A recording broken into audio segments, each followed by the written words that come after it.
CEO and founder of Bridge Labs, co-founder of Boss Brands, managing director of Simodisa, founder and executive director of Discovery Insure, CEO of Kalon Venture Partners. Disruptors, outliers, innovators, architects of business strategy and pioneers of the consumer revolution.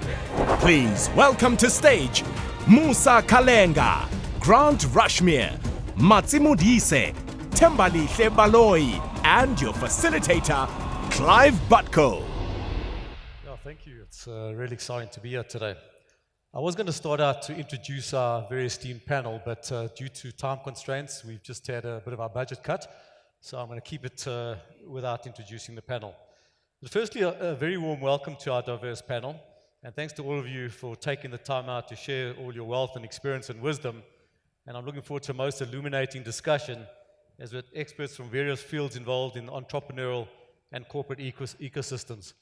So the sequence for the next 45 minutes is really to discuss how innovators are pushing boundaries in South Africa and what needs to be done to improve innovation and the level of innovation and disruption amongst entrepreneurs and corporates. We'll also be discussing one of the topics or the themes of the summit, which is the platform economy. So I just want to start out with a quote by Peter Drucker from his 1993 book titled Innovation and Entrepreneurship. He said, innovation is the specific instrument of entrepreneurship, the act that endows resources with a new capacity to create wealth. The World Bank has also recently released the South African Economic Update Report with the theme Innovation for Productivity and Inclusivity. It emphasized that harnessing South African largely untapped potential for innovation could increase the economy's productivity, propel job creation, and be of the benefit of the country, a growing number of poor. So with that, I'm going to kick off with a question to Matsi. But before I start the question, South Africa ranks either 57th or 58th out of 124 countries, according to the INSEAD Global Innovation Index. There are obviously large areas and opportunities for improvement, particularly in a country with such high unemployment. We see a substantial focus on innovation. However, the question is, are our innovation inputs generating the expected outputs, and are we seeing the results on the ground? So Matsi, you're at the forefront of innovation with your role at Simodisa. You're seeing all the disruption taking place across the entrepreneurial ecosystem, and I'm sure many of the other stakeholders in the ecosystem. I imagine you have front row seats to the innovation taking place across these industries. What are you experiencing on a day-to-day basis? And are entrepreneurs pushing the boundaries of innovation? And what needs to be done differently to achieve better outcomes in South Africa? Thank you very much for the question, Clive. And I run an organization called Simodisa, Industry Association, trying to build a critical mass of entrepreneurial activity. I'm happy that with the latest report by the World Bank, they have looked at innovation as the next frontier of growth, of economic growth, meaning that the old traditional sectors are not doing justice to economic growth in South Africa. So innovation is quite key, but for countries to be innovative, countries to have young people that see themselves as innovators, we have to have an ecosystem, which is something that you spoke about. They have to have an enabling environment that allows them to thrive. So Simodisa looks at the policy environment. So how do we remove and reduce some of the unnecessary red tape? People's ability to own their intellectual property. Why should it go through rigorous processes with our regulators? And essentially, how do you also look at, do we have necessary funding to fund ideas? So as an investor, you know that there's not much early stage investment in South Africa. The guys that are playing in the venture capital industry are far more advanced. It's more growth businesses that have been able to validate their ideas. So how do we start having a network of angel investors? How do we start having enough capital in the economy to fund and seed ideas? And also we have to look at, you mentioned that South Africa is 57 globally out of 127 countries. Well, the one emerging economy that is in the top 10 innovative countries is Singapore. Number one is Switzerland. So you have to actually look at how was a country like Singapore, very, very small, able to really transform itself from a third world country into a first world country over a generation.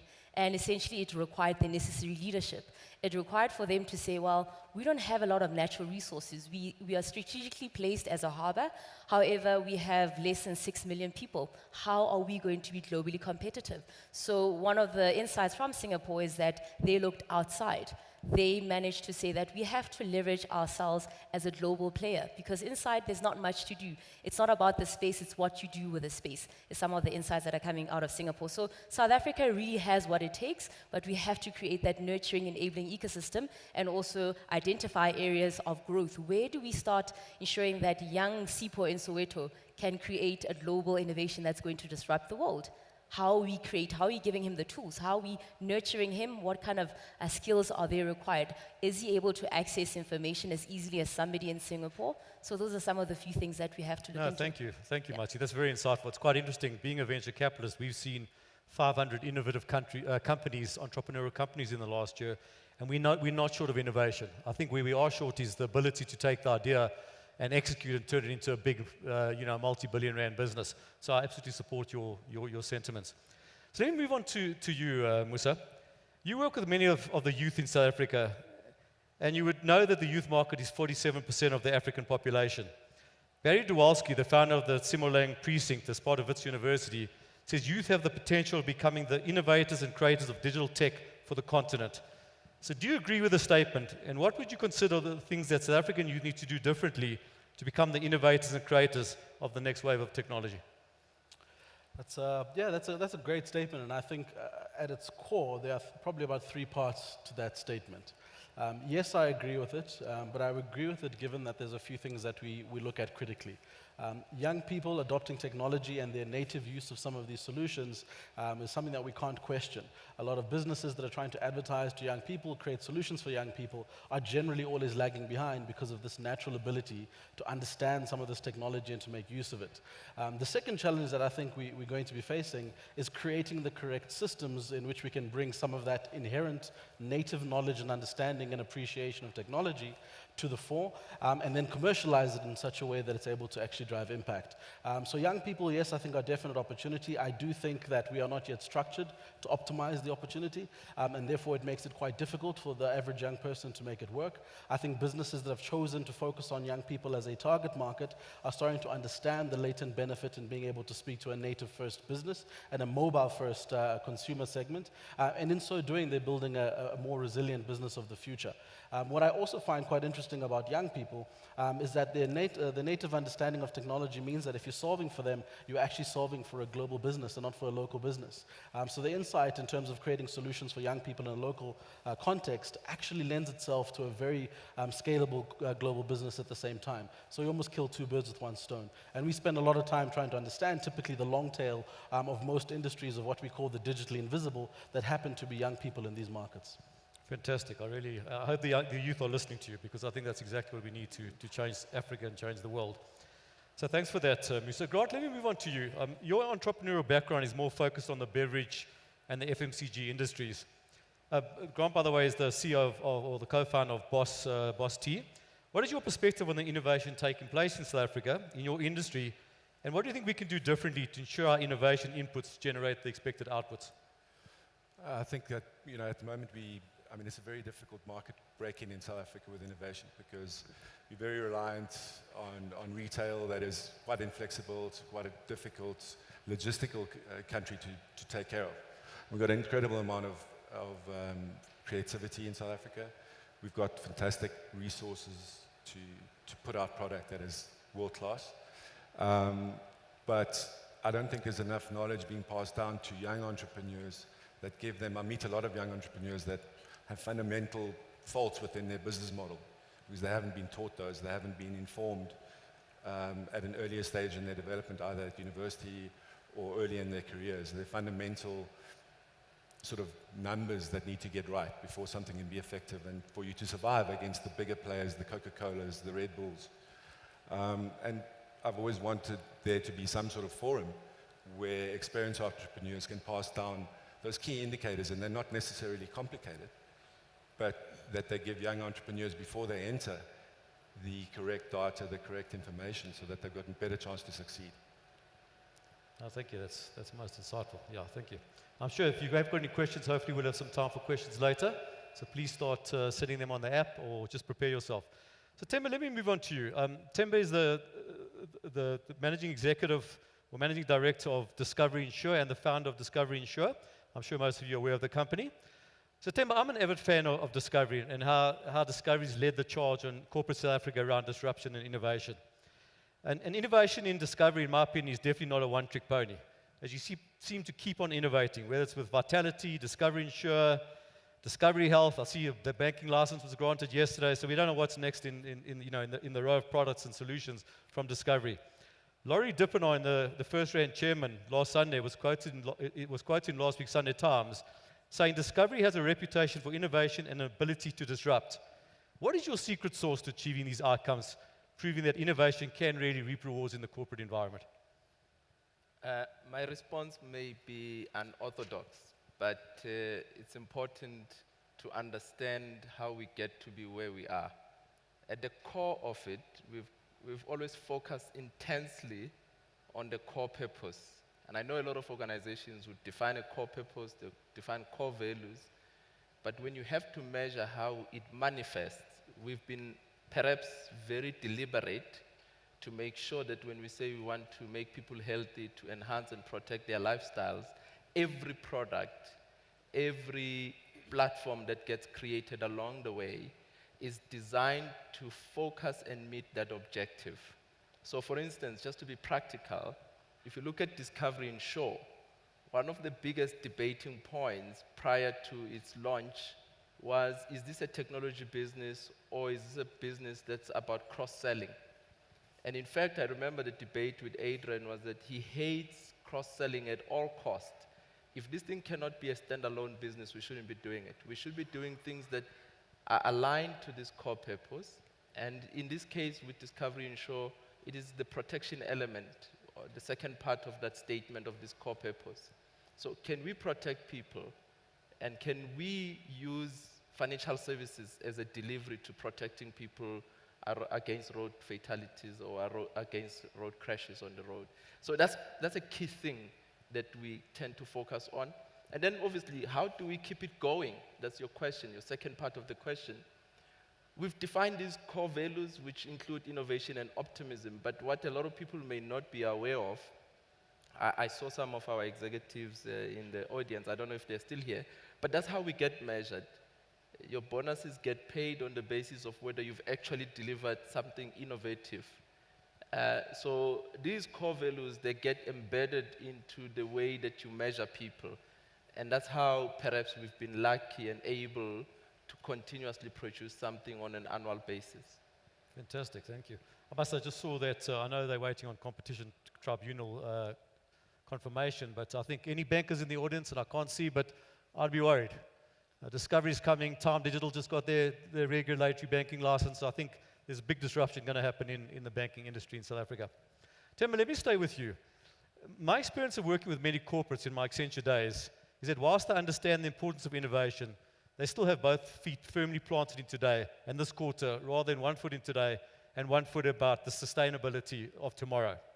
What I see on the ground is innovation is more around minor iterations of innovation, continuous improvement of current products, continuous innovation of business models and distribution channels, rather than fundamentally reinventing or transforming their current organization.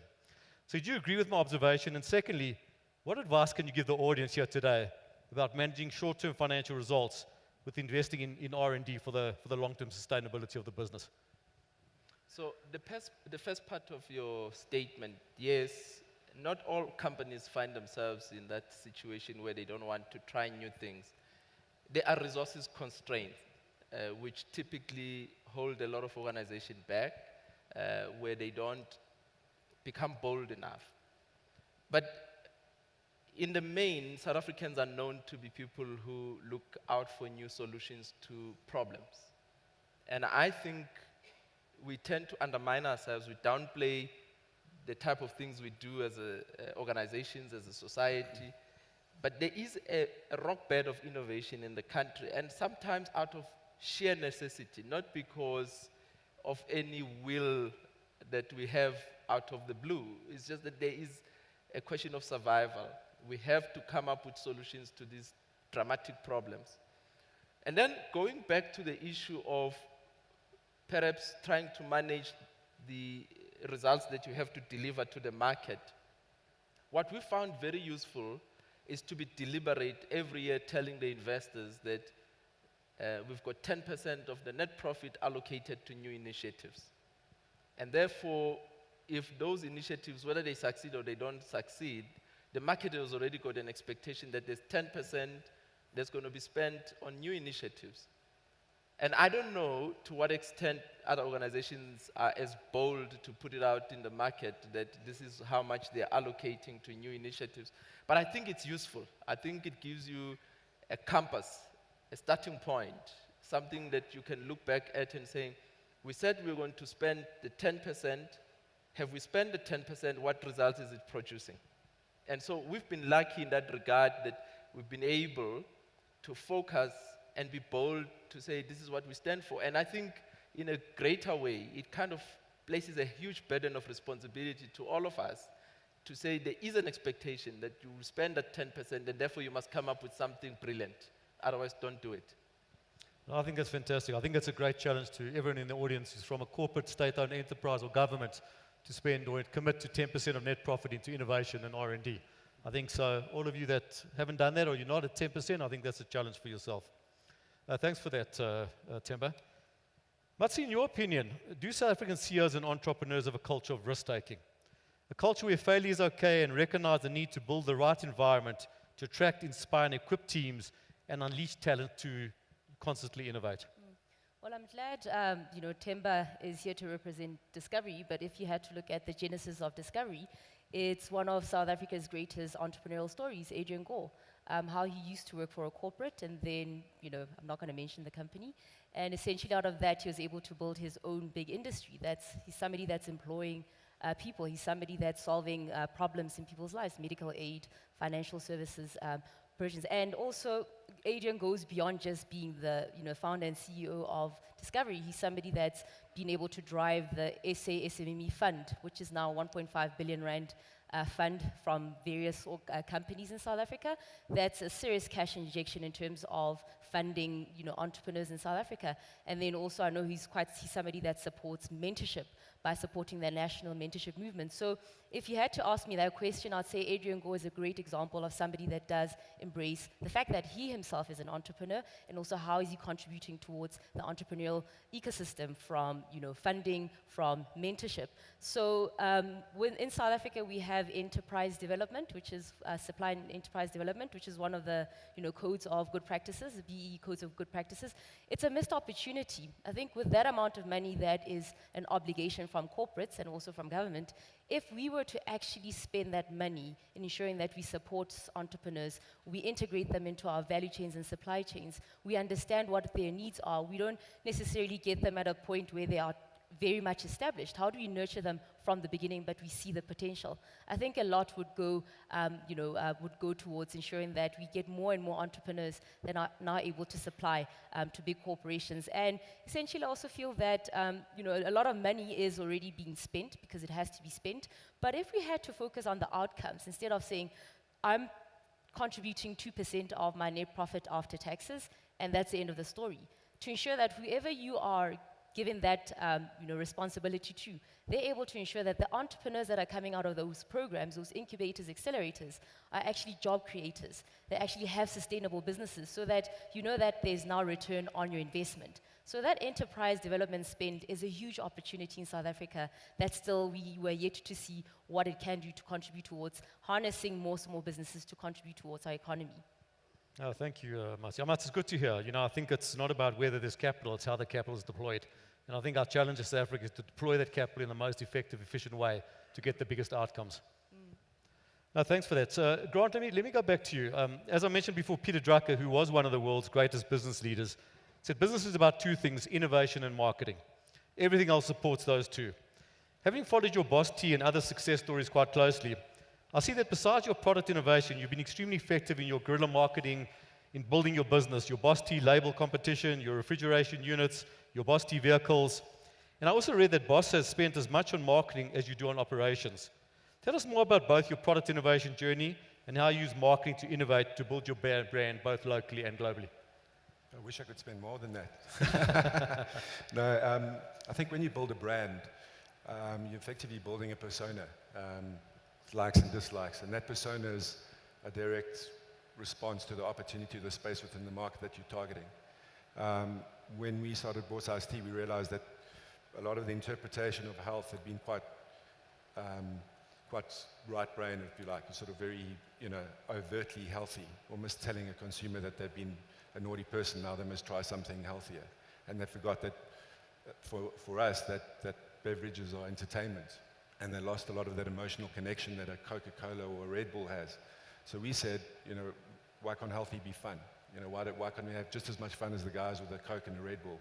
And so we set out to do that. And so it was a direct response to the space within the iced tea market and within the trend towards health.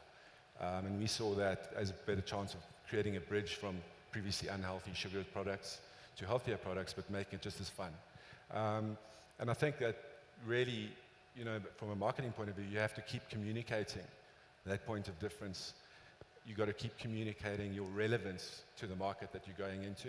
You can't be all things to all people, so you've got to stay to your persona, but you're effectively making friends. And you have to give those people, you have to stand for something, have a philosophy of life. I think it applies to all product, really. And the clearer that signal is, the easier it is for the consumer to say, I like that product, I like what they stand for, and that's what marketing comes down to, and being consistent with that message, and not jumping around and saying, well, okay, let's try get those guys, and let's go get those guys. You stay with that. And obviously be innovative with it and keep it fresh and entertaining, but stay along on message. Healthy can be fun for us. Red Bull gives you wings. Everything you see about Red Bull, they're jumping off a mountain, they're racing cars, and they're saying if you drink a Red Bull, you join the club of speed, and they do it very effectively. They don't change that message. So I think if you stop marketing, Red Bull spends 30% of revenue in marketing, which is massive. If you stop marketing, you lose your relevance, and another product will come along with relevance, and effectively they've got a new friend, So it's something that you cannot stop and cannot afford not to do. Yeah, no, that's extremely insightful. I see too many entrepreneurs who think they can build it and they will come. That only happens in the movies. You've got to market it. You've got to let them know that it's out there. And that's, I know from wearing my venture capital hat, that's probably where most our capital actually goes into, is actually into customer acquisition. No, thanks for that. Just a comment, from closely following and studying the entrepreneurial ecosystems of places like Silicon Valley, Israel, India, Boston, New York, the reason I believe one of the biggest reasons for their success is their risk appetite and view on failure. Now, from my experience, I believe our country lacks this volume of successful entrepreneurs due to their fear of failure, and hence never take the risk to get their businesses off the ground. I've heard the saying that Silicon Valley is not a place, it's a state of mind, which is what we call entrepreneurship. It's not something you do as a thing, it's actually a state of mind as well, resulting in their high success rate. Silicon Valley has a name for failure. They call it experience. This experience helps rather than hinders entrepreneurs when they attempt to grow their businesses. So that was a comment. My question now, Musa. Firstly, do you agree with my comment? And secondly, if you do agree, what one piece of advice, again the secret sauce, the golden nugget, could you give us to the audience today about how enterprises can better embrace risk-taking and failure and take the moonshots and the exponential entrepreneurs to achieve the exponential growth that this continent leads?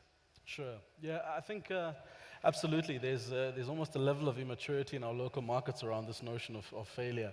Having started two new ventures this year and having conversations with the ecosystem, venture capitalists are looking for sure bets in inverted commas, and those sure bets typically are a guarantee that they're hoping that an entrepreneur can give that their risk will be mitigated, which is fundamentally not viable, especially as a startup.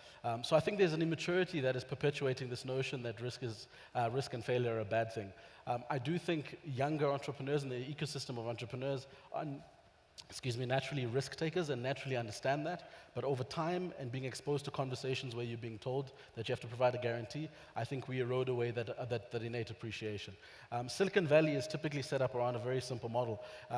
VCs there are typically a bunch of talent scouts, and they look for amazing talent, and they take the talent and they wrap it in the resources required for the talent to achieve. In South Africa, the talent scouts are there, but when they find the talent, they try and make the talent do what the talent doesn't do. And that's where they start reducing their ability to produce amazing products and amazing solutions. If you look at corporate South Africa, having had a bit of an experience from a banking perspective, that innate understanding of risk is understood and generally intellectually debated. And I think there's an appreciation. What is lacking is when the rubber hits the road, exactly how to make that work. A big problem is legacy systems. A big problem is actually disrupting what have been used to doing to be able to achieve an end. And in most cases, I think the leadership that is required is one that actually burns the boats and goes in a completely different direction. Now, for reasons we all understand, share prices included, that's not always a common view of how to approach things. But I really believe to innovate in the corporate context, you need to have that appetite. Kind of the middle ground is if you're able to set up a team that is ring-fenced from the entire organization, that's essentially allowed to run at a very different speed to the organization itself, and has got a mandate to cannibalize your traditional business. And that's a very simple way to implement a way to innovate without losing that spirit around failure and around risk.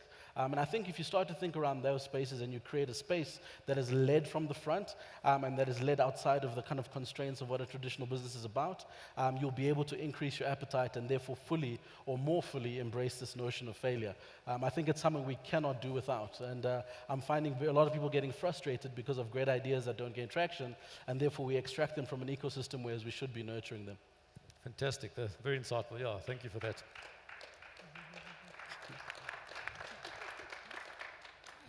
So let's move on to our last final question, onto the platform economy. One of the themes of today's conference, and as we heard this morning, by embracing the transformational power of platforms, enterprise and entrepreneurs across all industries are capturing new growth opportunities and changing the way they do business.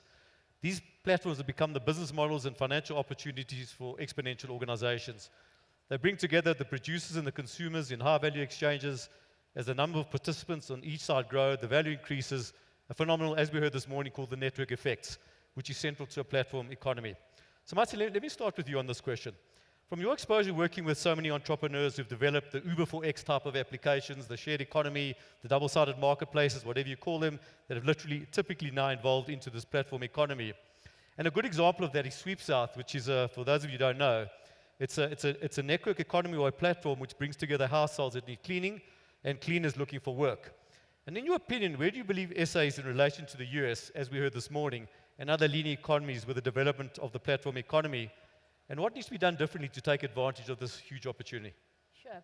So there's a lot of instances where entrepreneurs want to pitch their ideas because they feel that as an industry association, they would like to have access to venture capitalists that will fund this, or access to markets for people that will procure the services. And they would then say, I have the Uber of this industry, or I have created the Airbnb for this particular industry. So the mindset is there. I think people are getting on with the fact that technology is enabling everything. So if you want to scale rapidly without having to pay as much as you would pay if you're not using technology, then the way is digital. How do you have a digital presence? So I'm happy with that sentiment. And an example of how we as an industry association, essentially we are a business association, but we represent entrepreneurs. And we can't be like the traditional business association where things are done in a traditional manner. And we get a lot of entrepreneurs saying, I need access to a mentor, I need access to funding, I need access to markets. And people would call into the office, but now we realize that, well, how much of that can we do, and how do we imbibe technology? How do we ensure that we are scalable? You know, a lot of our initiatives that we do are based in Johannesburg, some in Cape Town because we have partners with the likes of the Silicon Capes. But what about the guy in Limpopo? What about the guy in the Eastern Cape? So we've created what you call Venture Central, and this is a digital ecosystem. We've looked at the Andy map, which basically maps out all the support providers for entrepreneurs in South Africa. And it's about 340 stakeholders that are either funding, mentoring, doing research around the media space, promoting entrepreneurship. And we said, well, this is a piece of paper. What if we were to take it onto a digital platform? So we've created Venture Central, and essentially this looks at the ecosystem. If you're an entrepreneur, if you're looking for mentorship, we've partnered up with organizations that have mentorship programs. If you're looking for funding, we've partnered up with an organization like FinFind Easy that actually have established portals that give you access to funding, etc. So we realize that South Africa has a lot to offer. A lot of people have a lot of experience, have a lot of information. However, there's no one central place where it's a repository of all of this information. If you have an event that's trying to get a pipeline of entrepreneurs, you know, Venture Central is essentially a platform where you just plug and play your initiative. So that's what we have looked at as, you know, a platform that necessarily is going to help entrepreneurs in South Africa. And I believe that's a simple example of, you know, how do we contribute towards a platform economy where everything is about sharing, where everything is instant, where everything just, you know, makes it very scalable, because you're now removing all the processes of people literally calling in and having to ask for assistance. Fantastic. And I must say, for those who don't know, I mean, Matsi is the CEO of Simodisa, who does some phenomenal work on the ground, dealing with government, regulators, other stakeholders, in making entrepreneurship a lot less friction in South Africa. So, really congratulations to Matsi for the work that she's doing. But thanks for that. Just on the platform economy, I must say, I'm seeing as a venture capitalist, I'm seeing a lot more. It is quite nascent in South Africa, but I'm seeing a lot more occasions of some businesses really becoming true platforms from evolving from solutions. There's a business called Y Group, which is integrating all the point of sales in thousands and thousands of lanes in retail shopping centers. That's really created a platform. And there's many more, some other companies that we're looking at that really are truly becoming part of that platform economy. So with that, let me move on, Themba, to yourself. So what I've seen, I believe the platform economy is still quite, as I said, it's quite nascent in South Africa. But a good example is really coming out of Discovery. I mean, you guys really have leveraged the platform economy. And particularly, I'll say, with your Vitality program, which has got these producers, they've got the consumers, and you integrate it into all sorts of providers and suppliers, from the retailers to the gyms, and they're becoming part of the contributors to your platform. So and obviously creating this network effects business.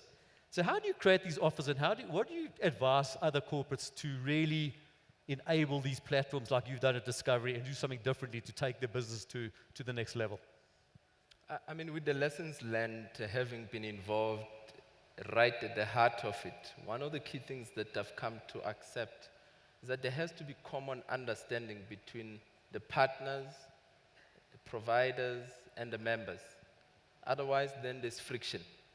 A typical example, when you're looking for a fuel retail partner, which is what we have as a way of paying back for good driving, you've got to make sure that your fuel retail partner understands what it means in the context of a member. So if you're looking, for instance, for Pick n Pay or Woolworths, that their ideas have to be aligned to the overall objective. It can't just be seen as a loyalty play. And I know a lot of people, probably from the outside, it looks like a loyalty play. It's not. It's a way you're sharing the value back to the member. And therefore, people should not, it should not be treated with disdain. I'm going to give you an example, and if there's anyone from the aviation industry, please pardon me on this one. But you know that the Voyager miles, as an example, incredibly hard to redeem those miles. And the key thing for me is, then why are you giving me the Voyager miles if I can't redeem those Voyager miles? So there has to be an alignment between the provider of the miles and the place where you redeem the miles with the member or with the client at the end of the day. And those partnerships are complicated. There's a lot of friction that goes in behind the scenes that the customer never gets to see. But it is incredibly essential that as you bring partners into the platform, it's not just about free for all. It's not just the number of platform players that come into the equation. It's about the alignment back to what you're trying to achieve. What value are you creating for the member? What value are you creating for the client? And then when that is understood, it becomes easier. So it's much easier to see, for instance, going to the gym, going to Pick n Pay, to Woolworths, or going to Shell, or going to BP for the customer. But what they don't understand is that also the economics behind the scenes have to work. And you can't do this on your own. You need multiple players to come into the equation. No, thank you. I think that's the key. It's about partnerships. As I discussed earlier, you've got to create those partnerships.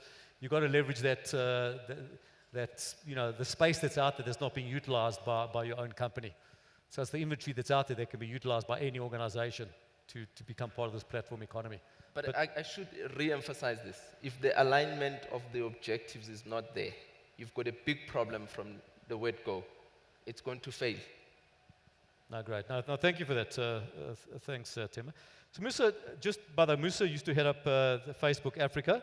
So just my question is around what we can learn from Facebook, which has become one of the most dominant players in the platform economy. So as was said this morning, they weren't the first social media site. I think, in fact, they were the 7th and replicated MySpace and executed far better and built the largest social media network effects business on the planet.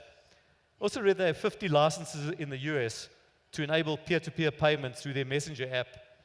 Now, I'm convinced my 12-year-old boy won't open a traditional bank account in South Africa. I think he'll open a bank account with Facebook because it's a brand he trusts. He knows and he uses it every single day. So in your opinion, what can South Africa learn from Facebook to evolve their solutions to platforms and become part of this new platform economy? There's quite a few, and I think the ones that stood out for me is if you're going to be playing in the platform economy, you actually have to forsake the traditional things that you associated with value as an organization. So you have to become a slave to the user as opposed to a slave to the organization's needs and requirements. At every point that Facebook has been able to do something, it's been because there's been an absolute and brutal and relentless pursuit to make sure that the user was at the center of every decision. When Facebook was still struggling to figure out how they were going to monetize their content, Mark Zuckerberg made a decision which had all the analysts having a field day with understanding what it is that it was trying to achieve, but he made the call that the business needed to go mobile. And at the time, the business was a desktop business because it was based on university students. He made that decision ahead of the curve because he understood the direction that mobile devices were going. 5 years later, 80% of the revenue comes from mobile devices. At the moment he makes the decision, he's able to rejig his executive team to be able to deliver on that mandate. So that nimble ability to be able to gear your organization to respond to the future change that you can't see is a huge aspect of why it's been able to capitalize on the platform economy. A lot of effort goes into the behind-the-scenes ability to make sure that other people can use Facebook better than Facebook can. And it's this notion of an API economy. Are we designing businesses from scratch to integrate into other platforms that we may not know or may not have ever seen? And that element of kind of blind risk and blind trust in an ecosystem which you may not have control over is also a huge ability to be able to trust in the product that you're building. Completely understand the notion that is a huge risk in that, but they've built their businesses to be able to respond to that risk in such a way that they don't compromise their core stack of technology, but they deliver value to the end user.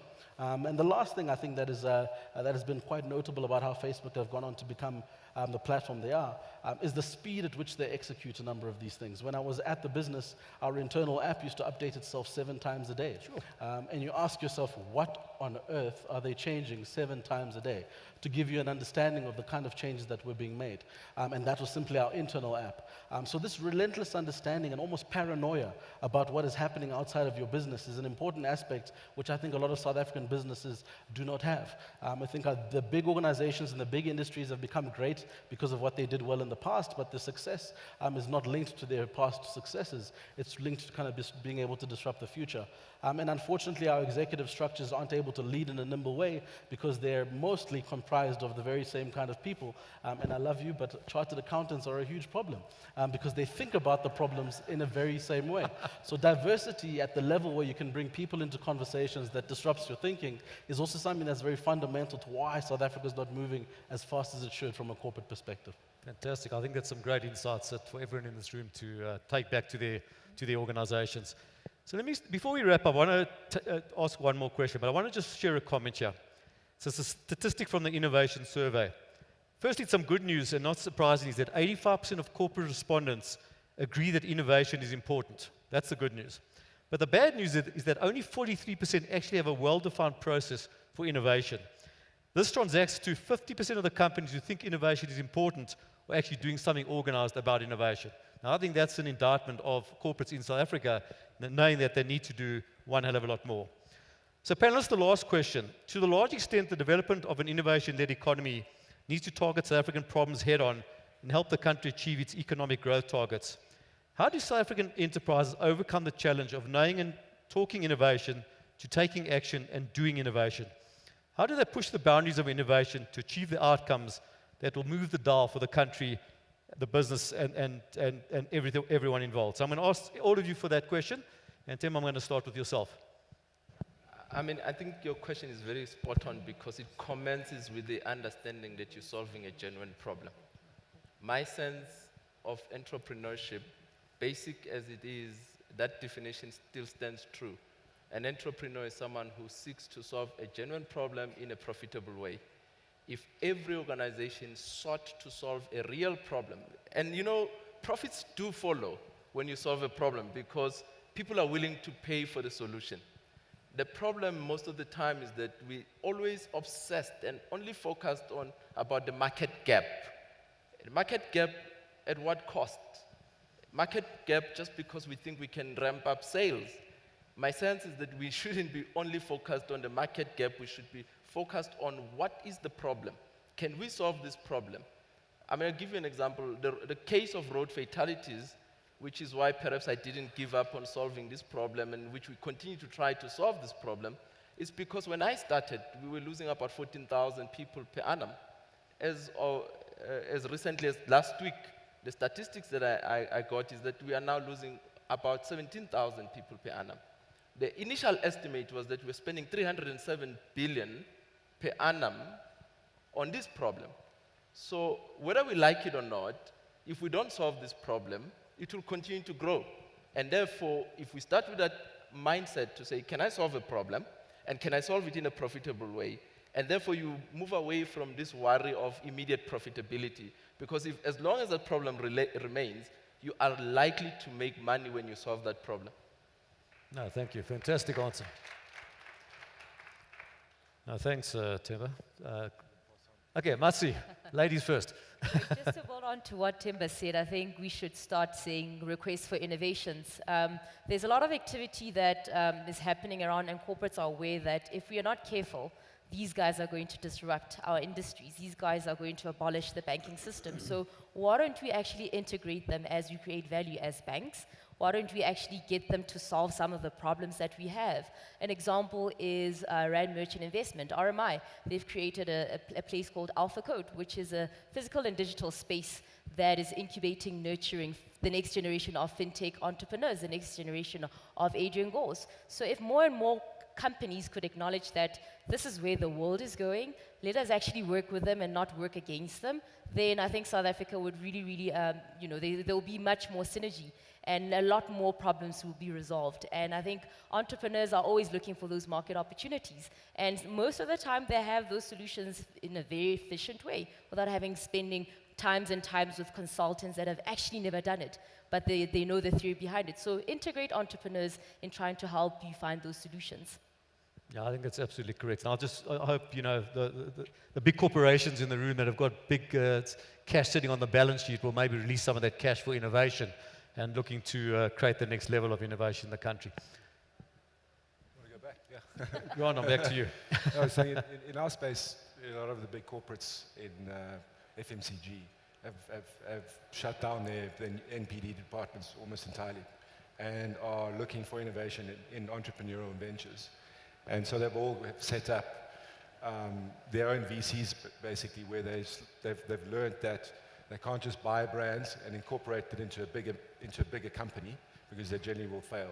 They try and retain the entrepreneurs, the founders, and they buy and invest in stakes, grow the business from within until it's of the scale that it can successfully migrate into a bigger company like Coca-Cola or PepsiCo.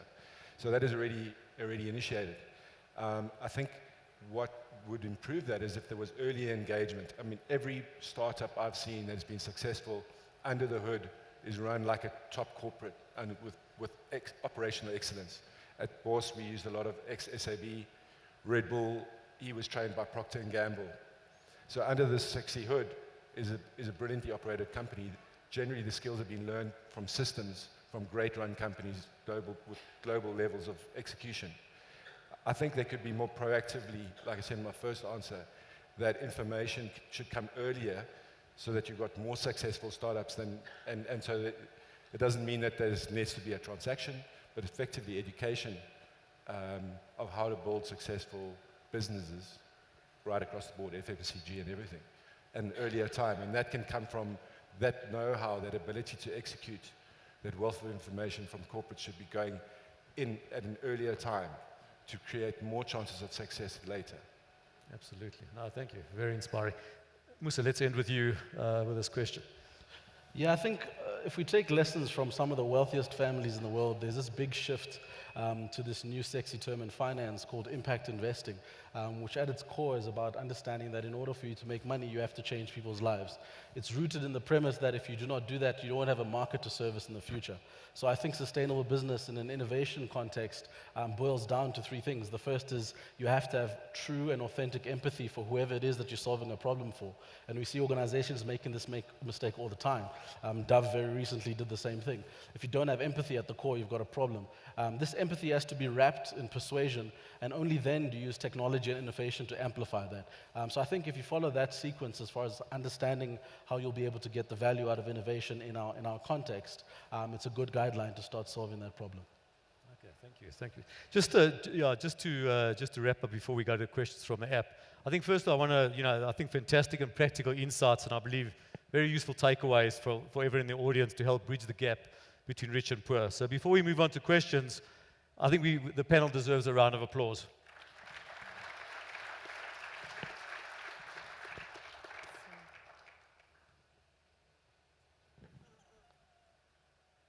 Okay, so to the panel, what output should enterprise development done by SA corporates need to focus on today to be effective job contributors in South Africa?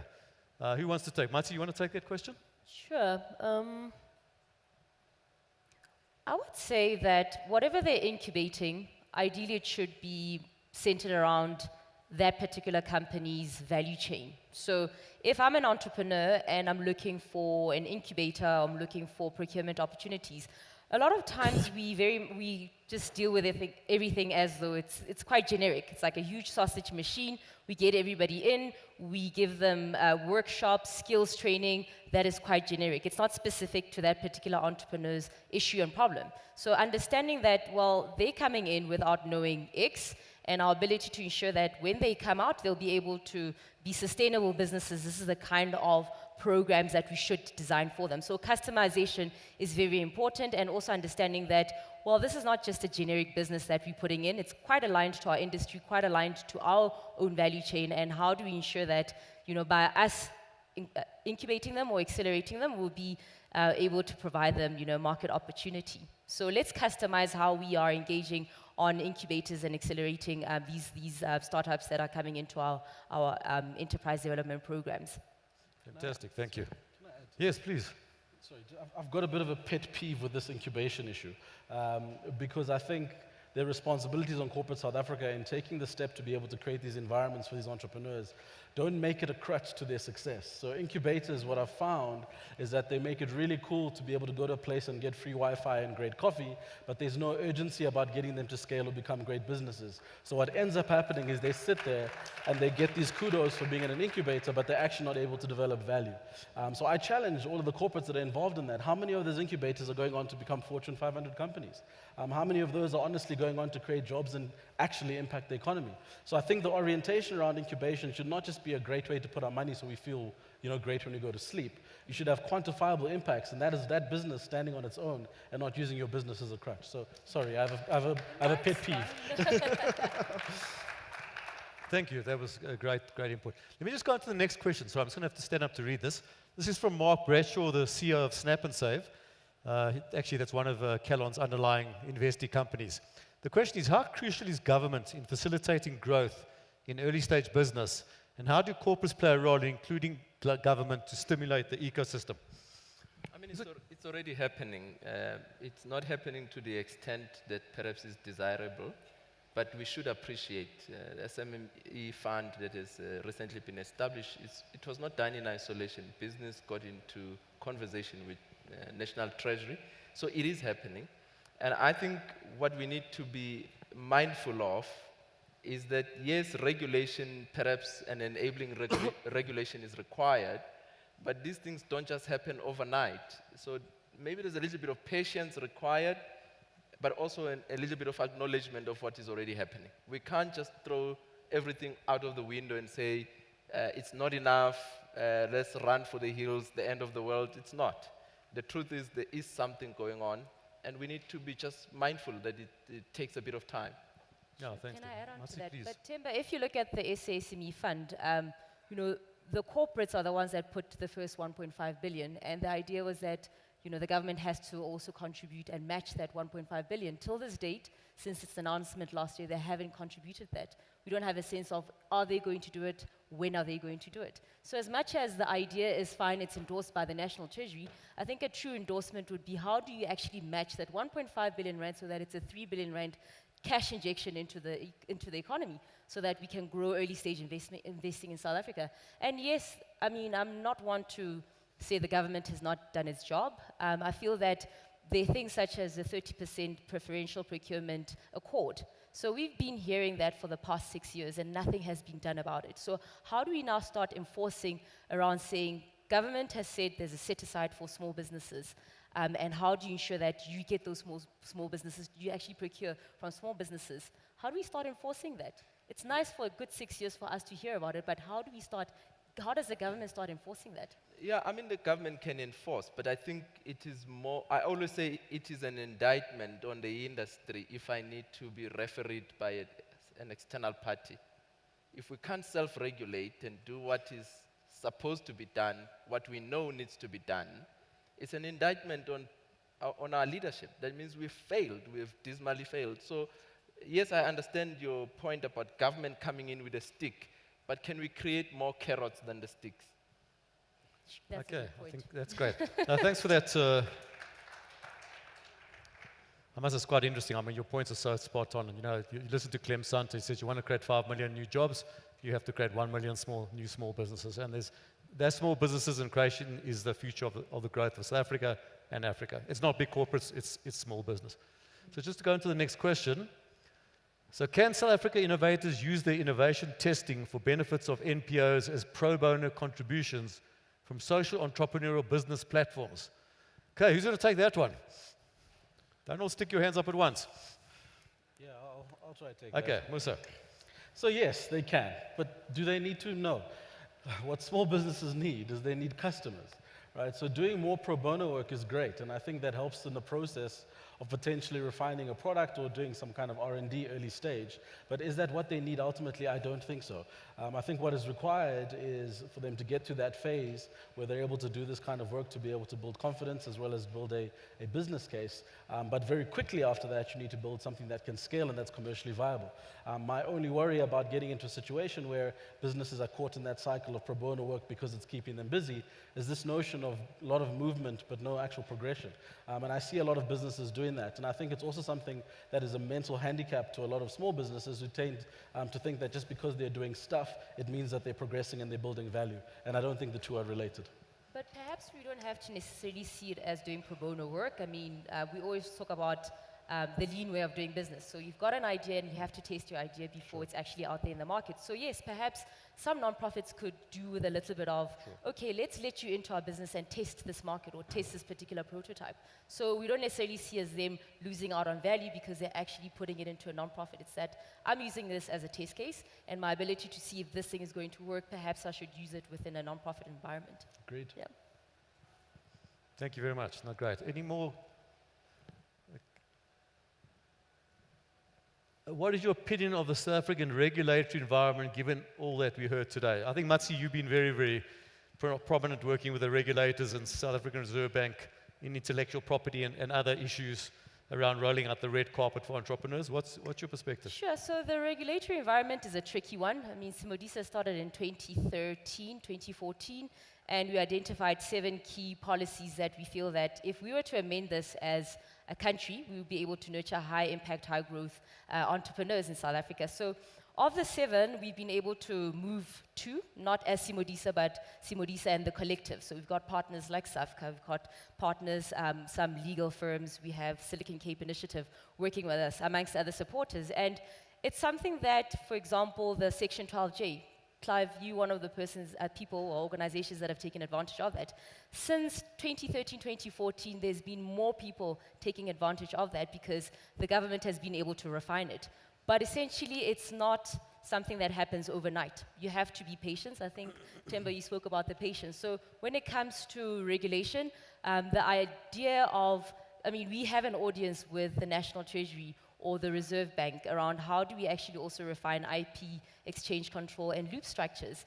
And beginning of this year in February, the former Minister of Finance did announce that they will remove some of the restrictions that they have. And I believe that in the next, either this month, the midterm budget, or the next one that's going to happen in February, there will be some more announcements around the refining of that. So this has been a process that's taken 3 years. And some of the regulations that we've identified is the labor laws, that they have to remove some of the restrictions, especially for small businesses. We take it for granted that if you are a startup or a small business, you literally have to wear the HR hat, the marketing hat, the funding hat, and you don't have time to be dealing with labor laws that are very restrictive, that actually don't allow you to you don't have time to be dealing with the CCMA.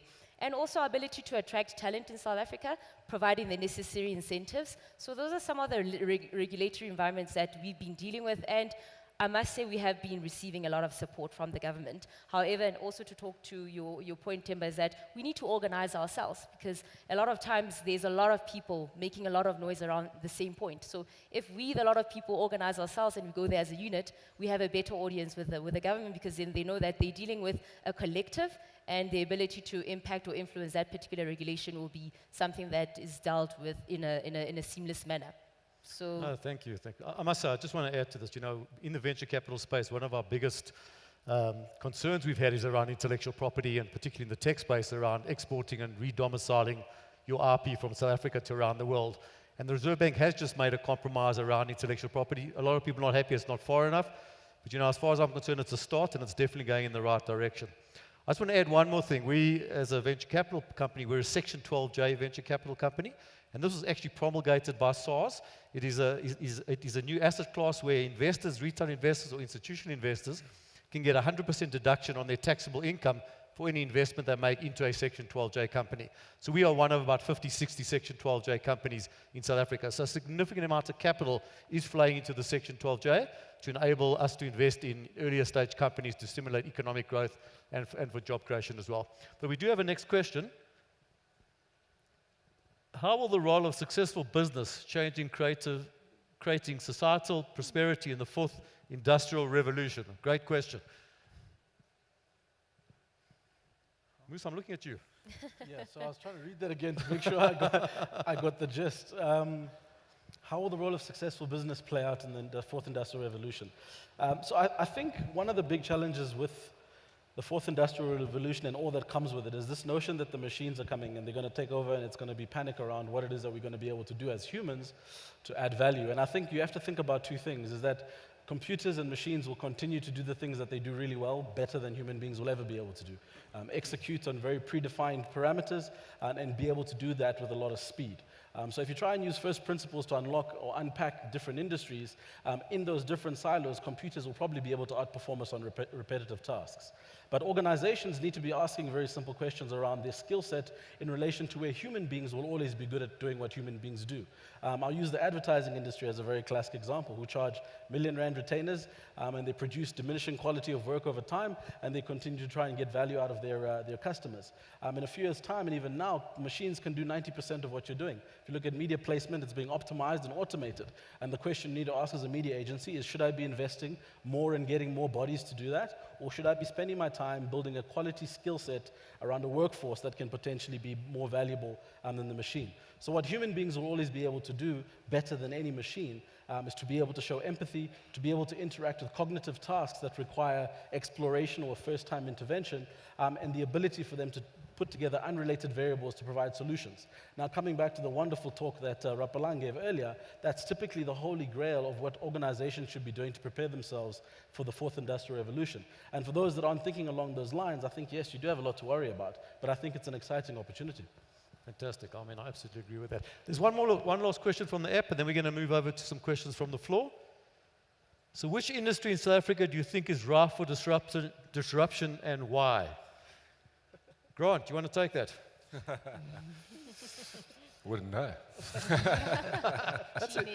I'm going along. Not the iced tea myself. industry. It's not definitely not the iced tea industry, and it's definitely not the craft liquor industry, and it's probably something to do with you guys. Okay, so we know what it's not. So what is it? So Tema, what's your view? Maybe my response is far-reaching because I believe everything is going to be interrupted. We're seeing it in the health sector. We're seeing it in the government sector. We're seeing it in the insurance sector. The reality is that everyone is going to be affected if we don't respond in ways that takes advantage of all these changes. And I'm afraid to say that only a few are going to see the trend only a few are going to capitalize on it. Your industry is largely going to be affected because in the palm of my hand, I've got a dietitian who tells me not to drink this tea because this tea has got so much sugar. And therefore, if you're not responding to the demands and the knowledge that I'm getting, you'll be out of the business. So I'm just saying everyone is going to be affected, whether we like it or not. Bankers, insurers, even motor manufacturers are going to be affected. So no one can claim to be far out of touch or will not be affected by this. I must be honest, I must add that, as I said earlier, we've seen 500 companies in the last 2 years. I haven't seen a vertical that is not being disintermediated. I mean, fintech, which is insurance, payments, if it's remittances, if it's blockchain, cryptocurrency, IoT, if it's artificial intelligence, is disrupting literally every single industry we have, every vertical we have in South Africa.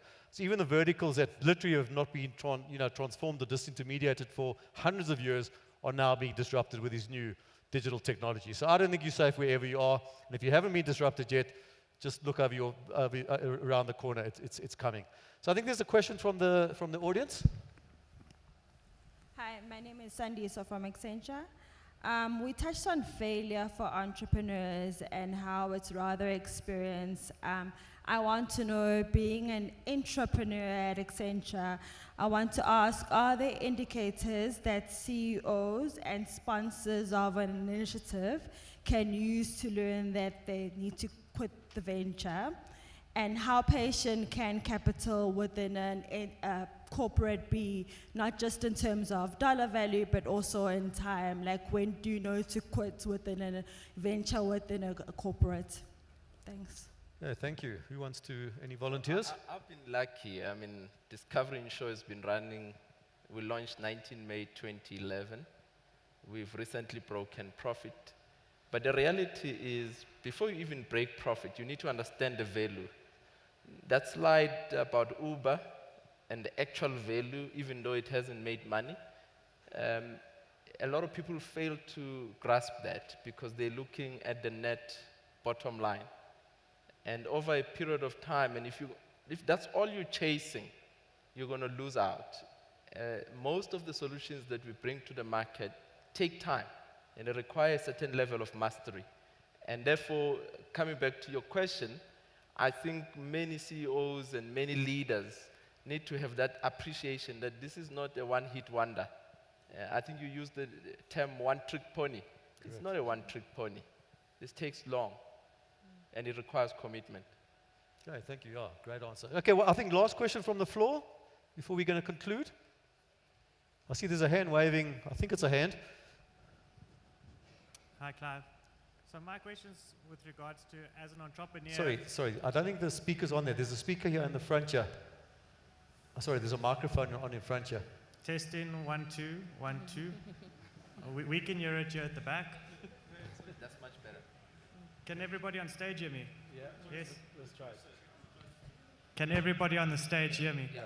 Okay, the question's from an entrepreneur in the platform era. Whenever we're approaching corporates, there's this first instinct immune system response to say, can we white label your solution? And I understand in a pipeline business, yes, you can no-name brand it and do what you want. But in the platform business where you've got that user engagement and retention, it's not as easy to white label. How would you suggest we approach the corporates in a diplomatic way when that's the only thing they want to do is white label the solution? Great question. Tema, you're a corporate man, so I think you're going to have to answer this question, unless Muzi wants to volunteer. I mean, it's a hard thing, but you need to be clear what you're trying to achieve. At times, you need to just give out some of the stuff, knowing fully well that you're not going to benefit because you're building for the long run. And I've personally done it, so I'm not going to be talking to you about something I haven't done. But in the long term, what it does creates mutual learning opportunities. That's number one. Number two, you develop the ability. There's a certain level of credibility that you've delivered something of value, something that is proven. And eventually, you get to a place where you start seeing the result. I think the biggest mistake many entrepreneurs make, particularly when you're dealing in big structures, is that you go in with an expectation that you're going to turn this thing around very quickly and make lots of money. Maybe in Silicon Valley that would be the case, but South Africa hasn't created its own Silicon Valley yet. And hopefully the work you're doing is going to get to us to a Silicon Valley model. So there is that tinge of realism that we have to accept, particularly in our space, in our environment, where you just give out a little bit more value, and in exchange for whatever little that you can get, eventually in the long run, something will come back to you. And perhaps you might just want to white label upfront, because then you can demonstrate to the next organization that you've created something of value and you've white labeled it. Hopefully you've patented it as well. Okay, thanks, Tim. I think we need to wrap up here. I really want to thank the panel, and I want to thank the audience for your contribution and your participation. I think it was really a most insightful conversation.